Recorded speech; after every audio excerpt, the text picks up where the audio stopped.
அப்பா ஒரு அண்ணன் கூட மணலை எடுத்துக்கிட்டு மாடிக்கு ஒரு தட்டி ஏறிட்டு இறங்குறதுக்குள்ள போதும்னு ஆகி போயிருதுங்க. இன்றைக்கான வீடியோவில் இந்த இடத்துல உள்ள மணலை மாடியில் இந்த இடத்துக்கு எடுக்கிற மாதிரியான ஒரு மிஷினை சின்னமாக ரெடி பண்ண போகிறோம். வாங்க எப்படி ரெடி பண்ணலாம் அப்படிங்கிறத பார்க்கலாம். இப்போ ஃபஸ்ட்டு 1.5 ஸ்கொயர் பைப்பு 20 அடி நீளத்தில் 2 ஸ்கொயர் பைப் வந்து எடுத்துருக்கிறோம். இப்போ இந்த 2 ஸ்கொயர் பைப்பு இடையில ஒரு அடி கேப் இருக்கிற மாதிரி அரேஞ்ச் பண்ணிக்கிடுவோம். அடுத்ததாக 1 ஸ்கொயர் பைப்பு 1 அடி நீளத்தில் 10 பீஸ் கட் பண்ணி எடுத்துருக்கிறேன். இதை இப்போ நம்ம அரேஞ்ச் பண்ண 1.5 ஸ்கொயர் பைப்பில் ஒரு 2 அடி கேப்பில் நெட்டுக்கு அரேஞ்ச் பண்ணி வெளில அடிச்சுக்கிடுவோம்.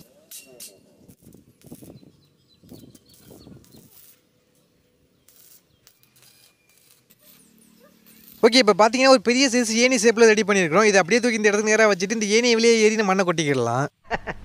இதை சொன்னா நம்மள பைத்தியக்காரன்னு சொல்றாங்க. ஓகே, இப்போ இந்த ஃப்ரேம் 2 சைடும் ஸ்டாண்ட் மாதிரி வச்சுட்டு அதுக்கு மேலே தூக்கி வச்சுட்டு இதுக்கு ஏற்ற மாதிரி பிளேவுட் வந்து கட் பண்ணி எடுத்துருக்கிறேன். இந்த பிளேவுட் இதுக்கு மேலே போட்டு சீட் போல்ட்டை போட்டு டைட் பண்ணிக்கிடுவோம்.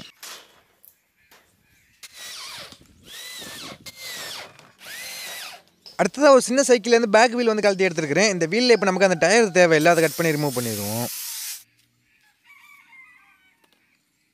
இப்போ இந்த ரிம்மை நம்ம ரெடி பண்ண ஃப்ரேமோட டாப்பில் இந்த இடத்துக்கு நேரம் எப்படியே இருக்க மாதிரி ஃபிக்ஸ் பண்ண போகிறோம். அதுக்காக ஃபஸ்ட்டு சின்னதாக 2 பீஸ் ஸ்கொயர் பைப் வந்து கட் பண்ணி எடுத்துருக்கிறேன். இந்த 2 ஸ்கொயர் பைப் இந்த சைடில் ஒன்று இந்த சைடில் ஒன்று மாதிரி ஃபஸ்ட் வெல்ட் அடிச்சுக்கிடுவோம். அடுத்ததாக சைக்கிளோட வீல் ஸ்டைலில் அந்த வீல் மாற்று கிளாமை மட்டும் ஒரு 12 சென்டிமீட்டர் கட் பண்ணி எடுத்துருக்கிறேன். எதுக்கு 12 சென்டிமீட்டர் கட் பண்ணி எடுத்தேன் அப்படிங்கிற வந்து சொல்கிறேன்.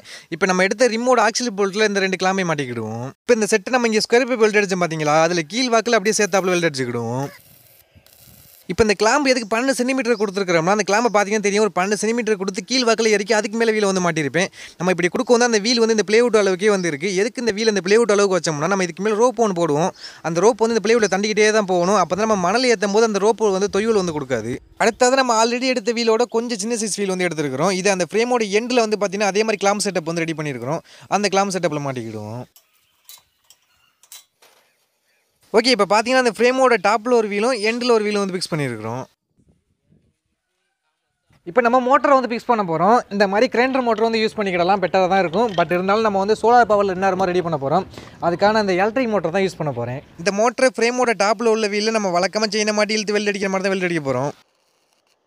அடுத்ததாக ஒரு 22 அடியில் ரோப்பு வந்து எடுத்துருக்கிறேன். ஆக்சுவலாக நமக்கு ஒரு 40 அடிக்கு மேலே வந்து தேவை. நான் கவனிக்காமல் 22 அடியில் வந்து எடுத்துட்டேன். இப்போ நான் அந்த வீலில் மாட்டி எடுத்துக்கு போகும்போது பாதியிலே வந்து ஸ்டாப் ஆயிரும் பாருங்களேன்.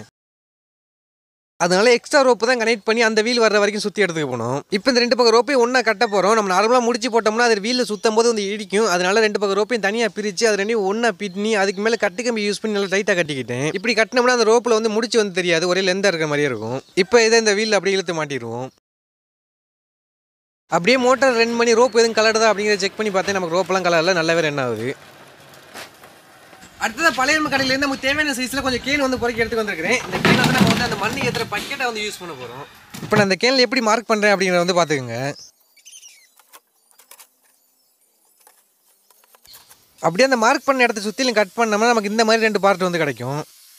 இப்போ இதே மெத்தடில் தான் ஒரு 8 கேன் எடுத்து 2 கட் பண்ணி டோட்டலாக 16 பீஸ் கட் பண்ணி எடுத்துருக்கிறோம். இது அந்த ரோப்பில் ஒரு சைடுக்கு 8 பீஸ் அப்படின்ற மாதிரி இப்போ கட்ட போகிறோம். நம்ம கட்டு கம்பியை கட்டும் போது அந்த ரோப்பை சுற்றிலும் கட்டிட்டோம்னா நம்ம பக்கெட்டில் மண் வைக்கும் போது அந்த பக்கெட் அப்படியே கீழே வந்துடும். அதனால அந்த கட்டு கம்பி நான் எப்படி கட்டுறேன்னு பார்த்தீங்கன்னா தெரியும். அந்த ரோப்புக்குள்ளே கொடுத்து கட்டுறேன். அதே போல் ஒரு பக்கெட்டுக்கு 2 கம்பி வந்து கட்டுற மாதிரி இருக்கும். அப்போ தான் நம்ம பக்கெட் எங்கிட்ட சேர்க்காது. அண்டு மெயினான ஒன்று அந்த பக்கெட்டோட ஓப்பனை பார்த்தீங்கன்னா நமக்கு மேல் வாக்கில் பார்த்தாப்புல தான் எல்லா பக்கெட்டுமே வைக்கிறோம். நம்ம இப்போ ஒரு சைடில் கம்ப்ளீட்டாக கட்டிட்டோம். அதனால் அந்த சைடை கீழே இறக்கிட்டு அடுத்த சைடில் கட்ட போகிறோம்.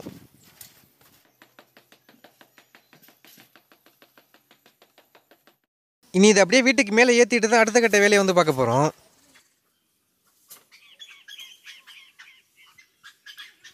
இப்போ கீழே இந்த இடத்த பார்த்தீங்கன்னா ரொம்ப தரையோடு இருக்குது. அதுக்குள்ளே இருந்து பக்கெட்டு வெளில வராது, தரையில் வந்து இடிக்கும். அதனால் கொஞ்சம் ஹைட் ஏற்றி ஸ்டாண்டு மாதிரி ரெடி பண்ணிக்கிடுவோம். அதே போல் நமக்கு டாப்லையும் இடிச்சிச்சு, அதனால டாப்லையும் ஒரு ஸ்டாண்டு வந்து ரெடி பண்ணிக்கிட்டோம். இப்போ அடுத்த பிரச்சனை என்னென்னா அந்த கேன் எல்லாத்தையும் பார்த்தீங்கன்னா தெரியும், ஒரு சைடில் சாஞ்சு கிடக்கு. அப்படி சாஞ்சு இருக்கக்கூடாது, ஸ்ட்ரைட்டாக இருக்கணும். அதனால் அந்த கேனோட 2 சைடு அணைச்சாப்பில் 2 ஸ்கொயர் பைப்பில் லெந்தாக வச்சு வெல்ட் அடிச்சிட்டோம். இப்போ பார்த்தீங்கன்னா தெரியும் நமக்கு எல்லா கேனுமே ஸ்ட்ரைட்டாக நிற்கிது. அவ்வளோதாங்க, ஆல்மோஸ்ட் ஒர்க் வந்து முடிஞ்சிருச்சு. இதை லைட்டாக டெஸ்டிங் வந்து பண்ணி பார்த்தோம். இதை யூஸ் பண்ணுறதுல கொஞ்சம் சின்ன வேலைலாம் இருக்குது. என்ன அப்படிங்கிறது வந்து சொல்கிறேன். அதுக்கு முன்னாடி நம்ம மோட்டரை ரன் பண்ண வைக்கிறதுக்கு 2 12 வோல்ட் பேட்டரி பார்த்தீங்கன்னா வந்து வச்சிருக்கிறோம். அந்த பேட்டரி ஆட்டோமேட்டிக்காக சார்ஜ் ஏறதுக்கு ஒரு சோலார் பேனலும் அது கூடவே வந்து பார்த்தீங்கன்னா சோலார் சார்ஜிங் கண்ட்ரோல் வந்து செட் பண்ணியிருக்கிறோம். ஓகே, இப்போ எப்படி ஒர்க் பண்ணுது அப்படிங்கிறது வந்து பார்த்துருவோம். நமக்கு இதுக்கு வந்து பார்த்தீங்கன்னா ஸ்பீடு வந்து தேவையில்லை, டார்க் மட்டும் தான் தேவை. அதனால் வந்து பார்த்தீங்கன்னா நம்ம த்ராட்டில் கண்ட்ரோலுமே வச்சுட்டோம். ஃபஸ்ட்டு வந்து நமக்கு வந்து கொஞ்சம் ஸ்பீடை கம்மி பண்ணி கொஞ்சம் மண்ணை வந்து ஒரு 8 பக்கெட்டில் மண்ணை வந்து ஏற்றிடுவோம். அதுக்கப்புறம் வந்து பார்த்தீங்கன்னா கொஞ்சம் ஸ்பீடு ஏற்றி கண்டினியூஸாக மண் ஏற்றுற மாதிரி பண்ண போகிறோம். அதை பண்ணும்போது எப்படி வந்து பாருங்கள். இப்போ த்ராட்டில் லைட்டாக இது கீழே ப்ரெஸ் பண்ணால் அவ்வளோதாங்க, ஸ்லோவாக என்ன ஆரம்பிச்சிருச்சு. அப்படி இந்த இடத்துல லாக் பண்ணிடுவோம். ஒரு நட்டு வந்து கொடுத்துருக்குறேன், நட்டு போல்ட்டு அதை லாக் பண்ணிட்டா இப்படியே செட் ஆயிரும். இப்போ அப்படியே மண்ணை எடுத்து ஒரு பக்கெட்டுக்கு வச்சுருவோம். போக மண் வெயிட் ஏற ஏற ஸ்பீடு ஏற்றுற மாதிரி இருக்கும். ஸோ கொஞ்சம் ஸ்பீடு ஏற்றி விடுவேன் லைட்டாக. இன்ட்ரா ஏற்றுறேன். சின்ன ஃபெயிலியர் வந்து தாங்க இருக்குது. நம்ம என்ன தான் ஏற்றினாலும் வந்து அது ஸ்பீடாக ரெண்டாகிடுது. பக்கெட்டு நான் மண்ணெல்லி போகிறதுல சல்லு மேலே போயிடுதுங்க. ஆனால் இப்போ ஒரு சின்ன ஐடியா என்னன்னா, இப்போ நான் வந்து த்ராட்டில் கொடுக்க சொல்லிக்கிறேன். ஒரு த்ராட்டு ஒரு பக்கெட் இங்கே வருமா, ஒரு பக்கெட் மண்ணை ஏற்றி ஒரு பக்கெட்டை ஏற்ற போகிறோம். ஸோ லைட்டாக த்ராட்டில் கொடுறோம். அப்படி எடுத்துறா, அந்த பற்றி மேலே போயிடுச்சு. ஏன்டா அப்படி எடுத்துறா, அந்த அதுவும் மேலே போயிடுச்சா, இன்னும் கொஞ்சம் அப்படி எடுத்துறா. ஓகேடா, என்னடா நீ ஓகே ஏற்றுறா, கொஞ்சம் ஏற்றுறா. அடுத்த பையன் எடுத்துறா. போடா ஏன்டா ஏன்டா ஓகேடா, போடா திருவா போகலாம். என்னடா லைட்டா ஓகே போகலாம்.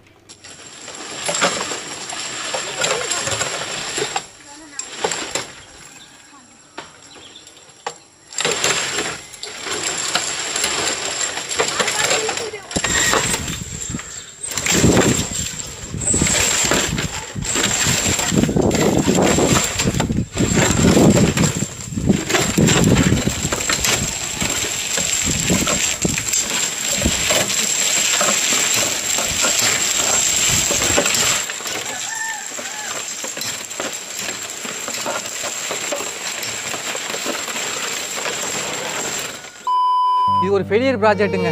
மண் எடுக்கிறதெல்லாம் குறையில்லை. நம்ம வந்து ஸ்லோ ஸ்பீடு டார்க் மோட்டர் வந்து யூஸ் பண்ணியிருந்துருக்கணும். இந்த மோட்ரு என்னென்னா, நம்ம ஸ்லோவாக வைக்கும் போது டார்க் வந்து கிடையாது, கொஞ்சம் ஸ்பீடு பண்ணால் தான் டார்க் வந்து கிடைக்கிது. அதுவே ஸ்பீடு பண்ணிட்டு நம்ம மண் வைக்கோம்னா, அந்த ஒரு 10 பக்கெட்டில் மண் மேலே வருதுன்னு வச்சுங்களேன், அந்த 10 பக்கெட்டில் கொட்டினதுக்கு அப்புறம் வந்து பார்த்தீங்கன்னா ஸ்பீடு ரெண்டாக ஆரம்பிச்சு. அந்த வீடியோ கிளிப் வந்து பார்த்துருந்துருப்பீங்க. ஸ்பீடு ரெண்டு ஆகுது. அந்த ஸ்பீடுக்கு நம்ம அங்கேருந்து மண் வந்து அள்ளி போட முடியல. ஆனால் நம்ம இது வரைக்கும் எவ்வளவு நம்ம பார்த்துருந்துருப்பீங்க, ஒரு நிமிஷம் 2 நிமிஷம் தான் அந்த மண்ணை வந்து அள்ளி இருந்திருப்போம். அதுக்கே இவ்வளோ மண்ணை மேலே வந்து கொண்டு வந்தாச்சு. நல்லா தான் ரன் ஆகுது. பட் நம்ம இந்த மோட்டர் மட்டும் கொஞ்சம் சேஞ்ச் பண்ணி நல்லா இருந்திருக்கும் அப்படின்னு நினைக்கிறேன். இப்போ நான் அதுவுமே யோசித்தேன், நம்ம இன்ஜினு ஸ்கூட்டர் இன்ஜினும் ஒரு ஹீரோ ஹோண்டா இன்ஜினும் இதுக்கு நேராக செயின் போட்டு இங்கே எடுத்து வச்சு பண்ணலாமா அப்படின்னு. நம்ம இதுக்கு என்ன செயின் வந்து கொண்டு வர மாதிரி இருக்கும். இந்த பக்கெட் வந்து பார்த்தீங்கன்னா செயினில் வந்து இடிக்கும். அதுவும் ஒரு பண்ண முடியாது. என்னென்னா ட்ரை பண்ணலாம் அப்படின்னு சொல்லிட்டு எல்லாமே யோசிச்சிட்டோம். பட் எதுவுமே பண்ண முடியாத சுச்சுவேஷனில் வந்து இருக்குது. சைக்கிள் பவுடர் வைக்கலாம்னு ஒரு யோசிச்சோம். நம்ம இங்கே சைக்கிள் செயின் கொடுத்து இது வழியாக கூட செயின் எடுத்து அங்கே வச்சு சைக்கிள் மிதிக்கும் போது கொஞ்சம் கொஞ்சமாக ஒரு பக்கெட்டாக மேலே ஏற்றலாம் அப்படின்னு. பட் அதுவுமே வந்து பண்ண முடியாது அப்படின்னு தான் நினைக்கிறேன். செயின் வந்து இடிக்கும். ஏன்னா அதுக்கேற்ற மாதிரி இந்த ஃப்ரேம் ரெடி பண்ணிட்டோம்ல, அதாவது 20 வோல்ட் மோட்டார் இருக்குல்ல, அதுக்கேற்ற மாதிரி இந்த ஃப்ரேம் வந்து ரெடி பண்ணிட்டோம். நான் அந்த வீடியோ போஸ்ட் பண்ண வேணாம் அப்படின்னு தான் நினச்சேன். பட் இருந்தாலும் போஸ்ட் பண்ணோம்னா இதில் என்ன மிஸ்டேக் பண்ணியிருக்கோம் அப்படிங்கிறது வந்து நீங்கள் கமெண்ட் பண்ணிங்கன்னா பார்த்து தெரிஞ்சுக்கிடுவேன். இதுலேருந்து நீங்கள் ஏதாச்சும் தெரிஞ்சுக்கலாம் அப்படின்னாலும் இந்த வீடியோ வந்து போஸ்ட் பண்ணேன். பட் இருந்தாலும் இதை நம்ம அப்படியே விட போகிறது கிடையாது. கண்டிப்பாக இதை என்ன பண்ணலாம் அப்படிங்கிறத வந்து அப்டேட் பண்ணி நெக்ஸ்ட் ஒரு வீடியோ வந்து போஸ்ட் பண்ணுவோம். இதை பற்றி உங்களோட ஒப்பீனியன் மறந்தாமல் கமெண்ட் பாக்ஸ் தட்டி விட்டுங்க. நம்ம நெக்ஸ்ட் இன்ட்ரெஸ்டிங் வீடியோவில் மீட் பண்ணலாம். ஃபஸ்ட் இதை நான் வீடியோ கண்டிப்பாக பண்ணலை, என்னோட ஓன் யூஸ் கண்டி தான் பண்ணேன். மாடியில் கொஞ்சம் மண் எடுக்க வேண்டியது கீழே இருந்து மேலே, அதனால தான் ட்ரை பண்ணது. பட் என்ன பண்ணுறது, இது இப்படி ஆகிப்போச்சு. அப்படி இருந்தாலும் சும்மா விட போகிறது கிடையாது. இப்போ என்ன பண்ண போகிறோம்னா, மண் கீழேருந்து மண்ணை மேலே எடுக்கிறதுக்கு நம்ம ரோப்பு இருக்குல்ல, ரோப்பை இப்படி கையால் பிடிச்சி இழுத்தோம்னா நம்ம டார்க்குக்கு இழுக்க முடியாமல் போயிட போது. ஒரு 10 டப்பாவில் வச்சு மேலே மண்ணை ஈஸியாக ஏற்றிடலாங்க. மேலே ஏறுறதுக்காக இதை இழுக்கிறது கொஞ்சம் பெட்டர் தான்.